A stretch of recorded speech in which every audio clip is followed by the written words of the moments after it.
bijak dan sebagainya. Antara perkara yang paling dia seronok ialah mereka dapat sahabat-sahabat baru.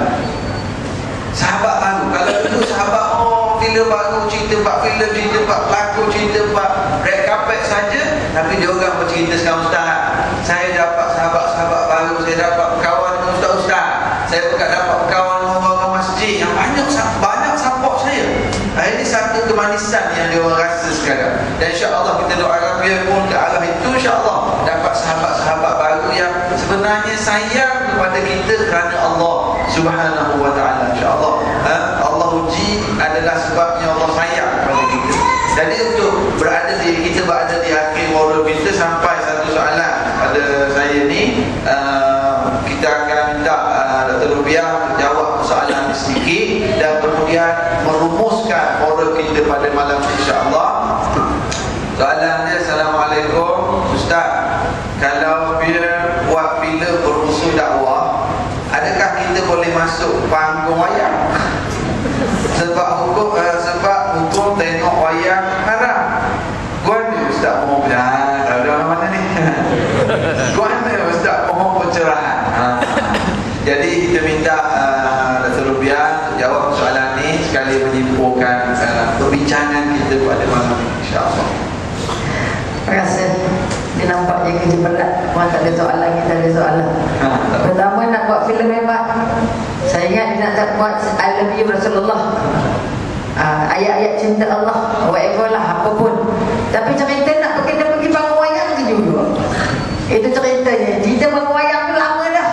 Kita dah ada macam-macam, ada media-media baru yang daripada masuk kita ke rumah kita je, tengoklah dalam tonton je, dalam macam-macam ada lah. Artinya tidaklah diwajibkan nak tengok filmnya mesti ke panggung dah. Hari ini iblis masuk ke rumah, tak payah pergi mana-mana. Betul? Oleh kerana media untuk komunikasi dah macam-macam, melalui internet ni dah macam-macam. Betul? Bermakna yang baik boleh masuk, yang buruk pun boleh masuk. Bermakna, tapi kita doakanlah pengarah muda kita ini agar mampu untuk menggegar bumi Allah ini dengan sentuhan-sentuhan yang membuat orang rasa teruja. Bukan teruja nak tengok filmnya, tak tengok bintang filmnya, tapi teruja nak ikut ceritanya dan nak dapat impact dari ceritanya. Ini kekuatan yang nak angkat. Mudah-mudahan tajuk pada malam ini akan salah satu daripada tajuk filem yang akan dipersoalkan, yang akan difikirkan oleh pengarah kita ini. Kerana anak kita sudah terlalu lama dia arah ke tempat songsang.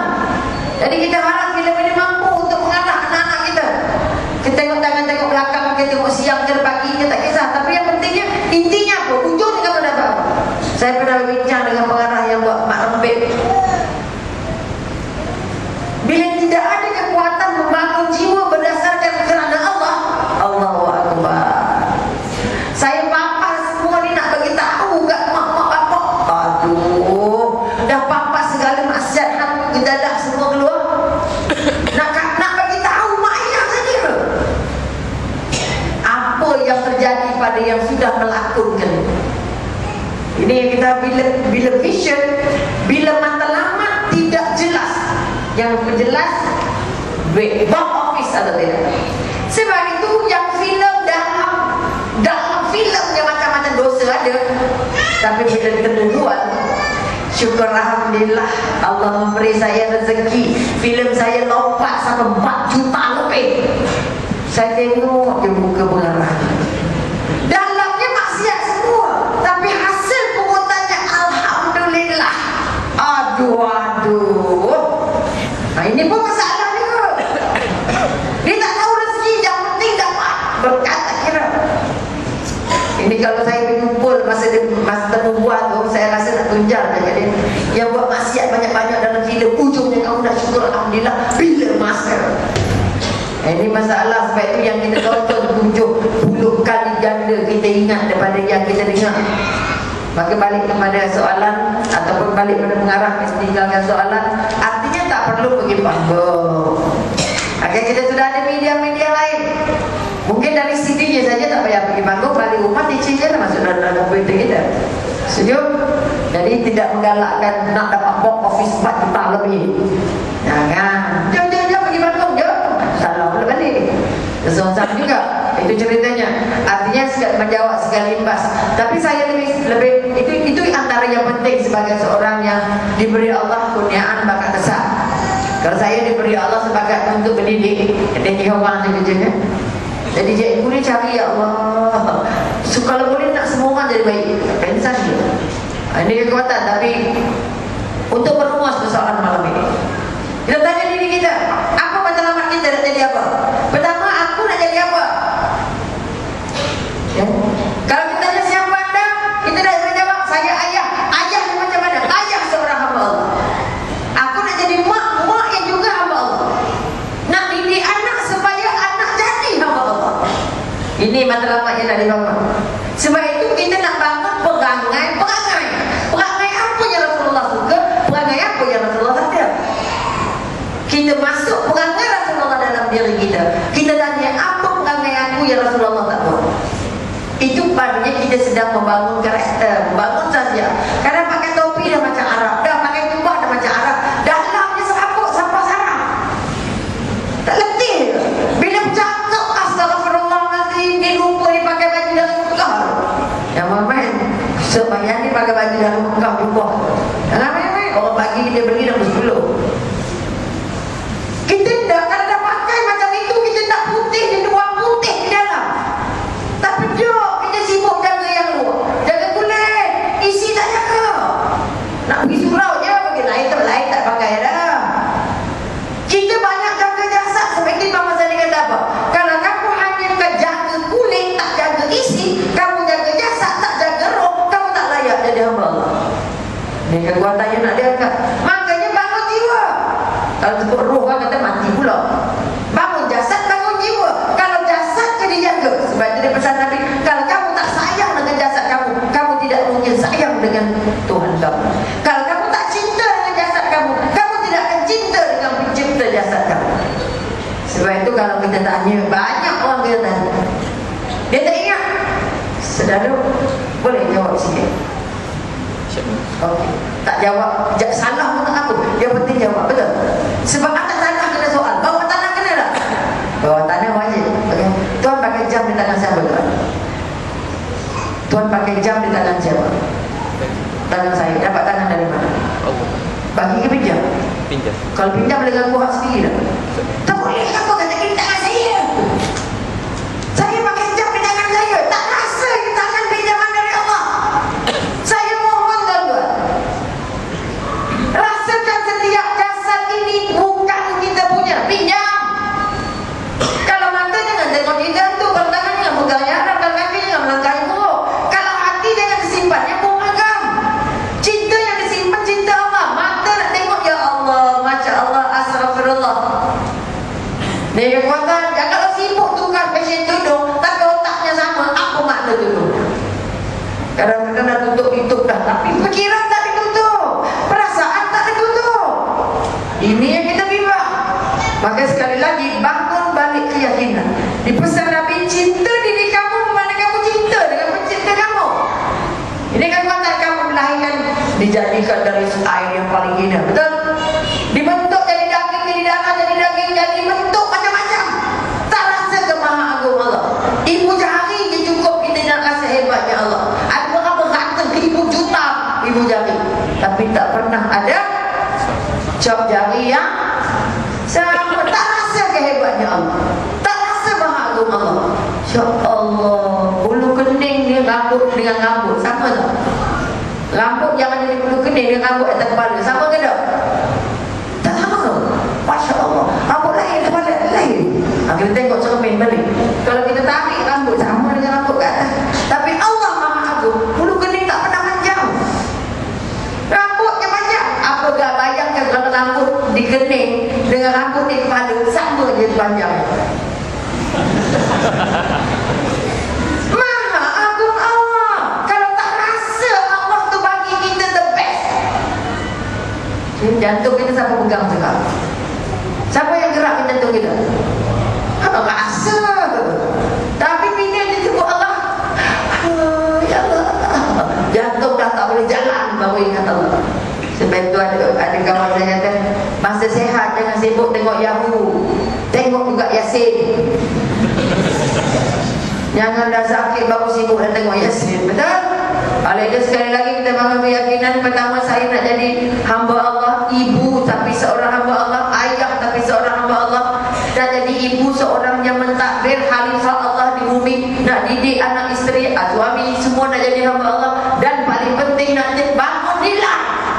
Apa value yang kita pegang? Apa nilai yang kita pegang? Seorang hamba Allah tak tengah tengok musuh orang. Seorang hamba Allah tak pernah benci orang.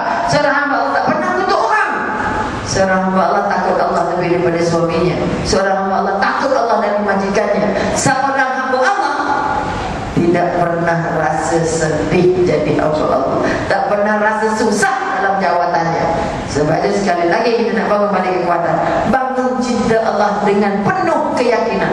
Sebab ramai kita tak dapat keyakinan. Tengok sekejap bangun keyakinan, kekuatan ini.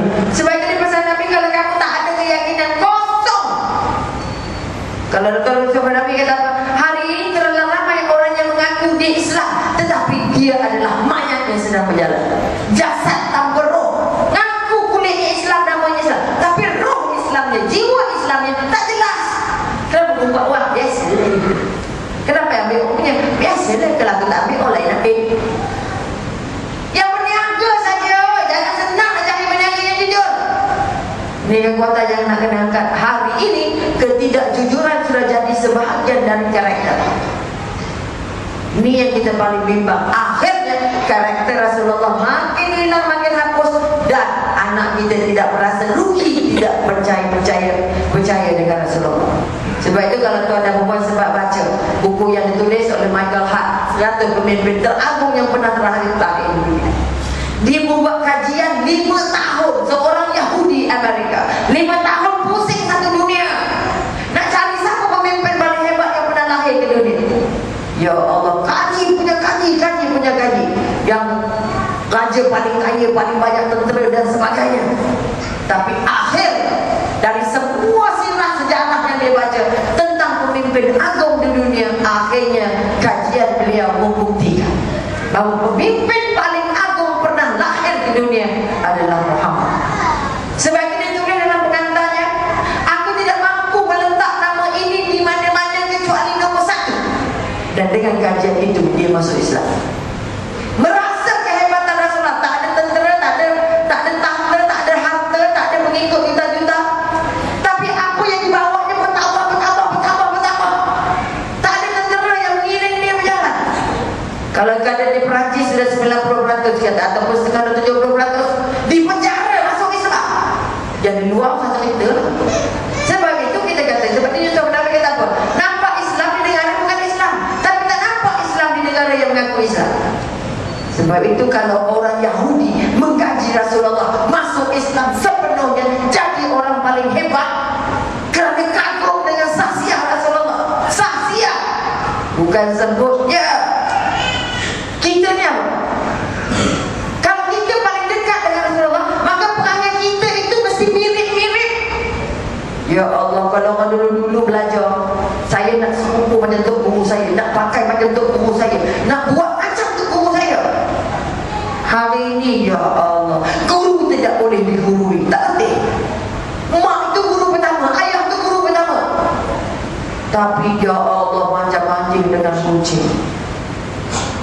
Sebab itu sekali lagi, sama-sama kita bangun kekuatan. Kita hamba Allah, pengikut Rasulullah, kita pemegang amanah Allah untuk memeriahkan bumi dan akhirnya nak layak masuk surga Allah. Sebab itu apa yang dibuat oleh sahabat-sahabat, bukan sekadar dakwah untuk kenal saja, tapi untuk sama-sama jadi pahlawannya, mampu berjuang mempertahankan darah terakhir untuk merasa aku hamba Allah. Maka saya mohon paling sikit yang kita nak buat balik, kita hamba Allah, saya hamba Allah, tak boleh marah hamba Allah, nak dekat sebagai hamba Allah. Anak itu amanah dari Allah, tengok dengan penuh kasih sayang. Sebab itu saya sedang mempromosikan satu tema, bring your heart home. Bawa balik hati, bawa balik perasaan. Jangan bawa penat, jangan bawa sakit, jangan bawa marah, jangan bawa sakit hati, jangan bawa yang semua buruk-buruk bawa balik. Kat pejabat elok, yes. Balik rumah kenapa begini, ibu penat, ayah penat, ibu penat, ayah penat. Yang rumah tempat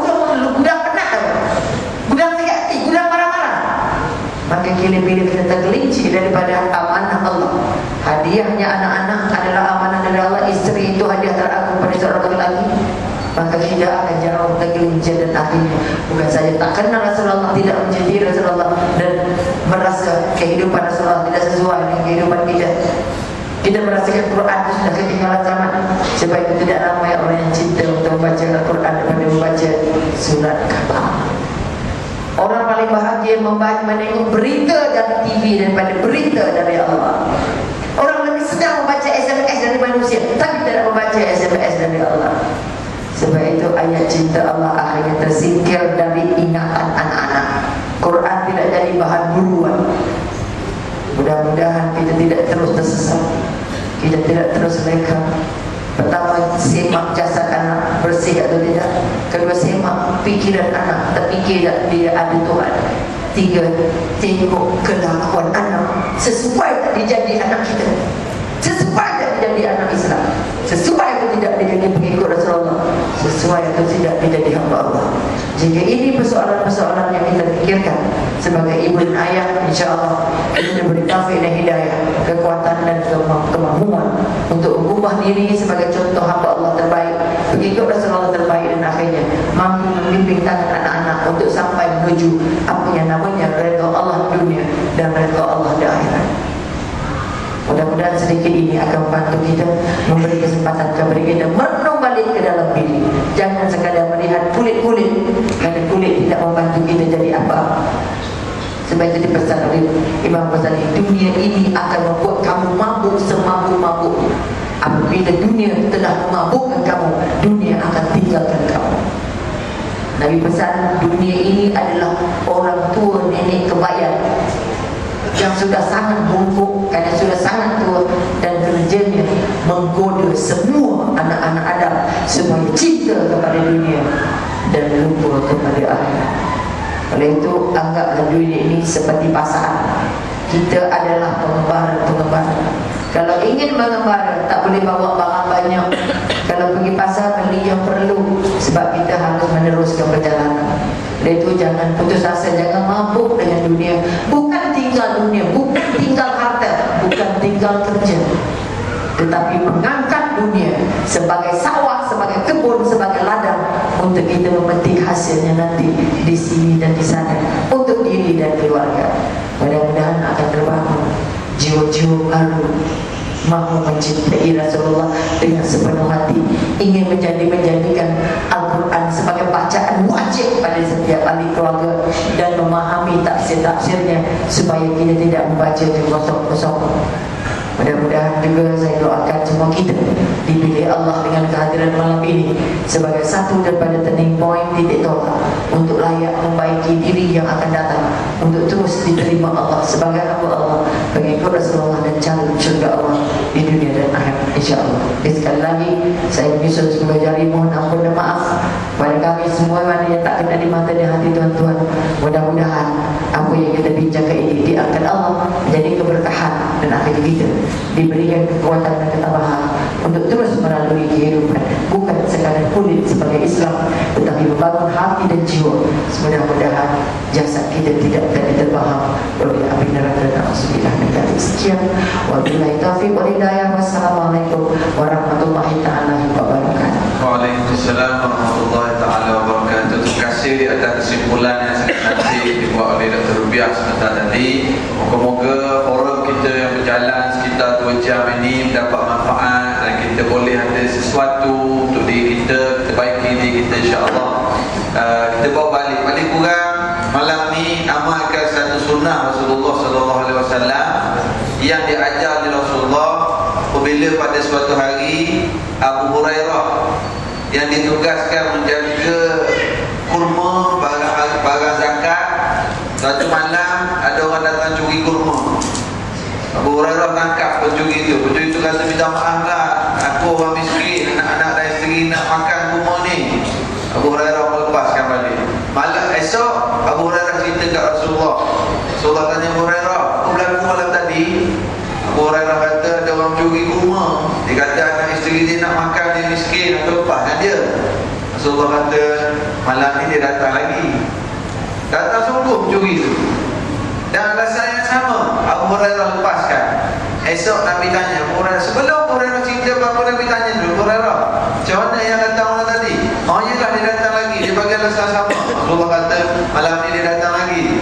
Pada malam yang ketiga, apabila pencuri itu ditangkap, pencuri itu kata bagi alasan yang sama. Abu Hurairah kata, aku tak tukar dah kau, dah 3 kali dah. Dan pencuri itu kata, ginilah, aku ajar kepada kamu satu ilmu. Kalau kamu baca, kamu tidak akan diganggu oleh syaitan sepanjang malam sehingga pagi besok. Abu Hurairah ni jiwa dia suka menerima ilmu. Dan Abu Hurairah kata, okeylah, aku bagi ilmu, aku lepaskan kau malam ni.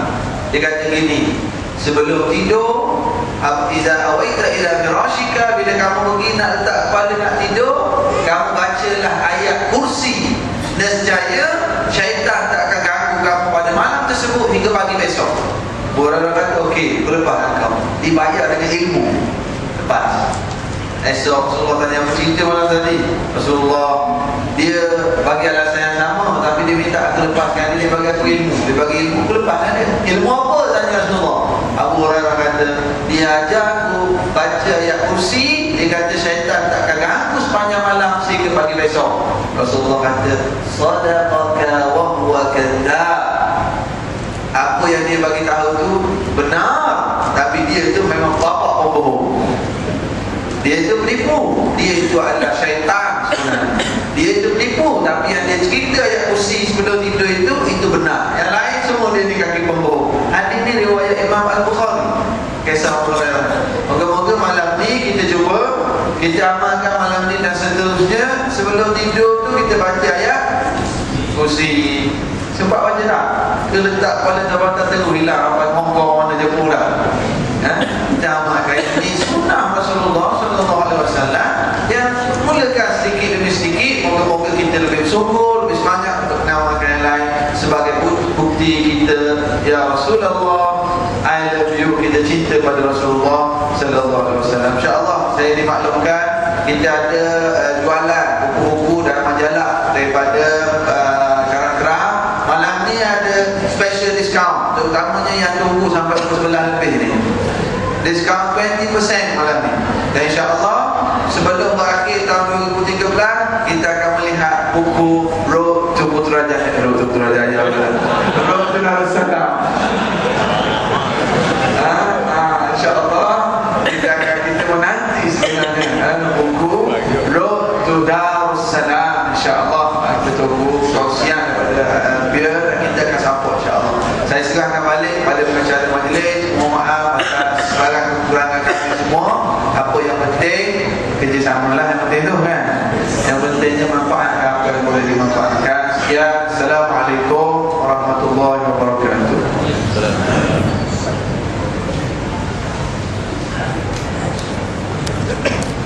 Terima kasih diucapkan kepada